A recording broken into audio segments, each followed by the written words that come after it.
One of the apps that we're going to be using a lot in schools and in general is an app called Pages. Now, Pages was originally designed for Apple Mac computers as a substitute for Word and Microsoft Office sort of stuff.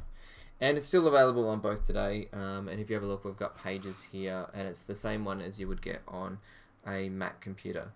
Now, Pages is a word processor and also is sort of like a desktop processor as well for publishing documents and all that sort of stuff. And you can see here with mine, I have a whole heap of stuff inside mine that I've been working on. The ones with W on are Word documents that I've got, and the other ones are all sorts of other different sorts of things. So, you know, mine isn't all that organized at the moment, and I'm going to show you how to do that as well, because it's important for students to organize themselves, and parents and teachers to have a look at how they're organizing themselves. But before we do that, there's a couple of nice little features.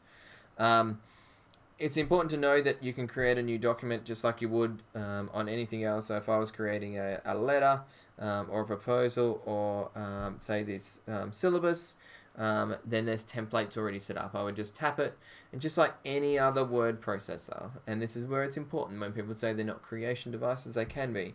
If I tap once there, I get all the same functions as I would on any other normal word browser.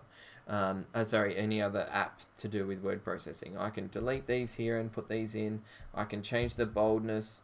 I can underline as I go and turn underline off. I can change the size of the fonts and all those sorts of things. And it wouldn't make any sort of difference. With these photos here, you'll notice that there's a little photo icon. I can then go through, and what it'll do, it would like to access my photos. Yes, I'm going to use these floral pictures, and then it put that picture up there. And if you notice, then if I double tap on it, I can move it around or resize that picture itself, and it'll give it sort of different sorts of aspects and masks and ratios and all those sorts of things as well. I can copy and paste from off the internet, and Pages in itself works exactly the same way. If I want to change coloring or styles or subheadings, or put lists or layouts or columns or any of those things that we generally talk about with sort of word processing, that old traditional form, then yes, it has it in here. And more importantly, it can open a Word document up that I've saved onto it before.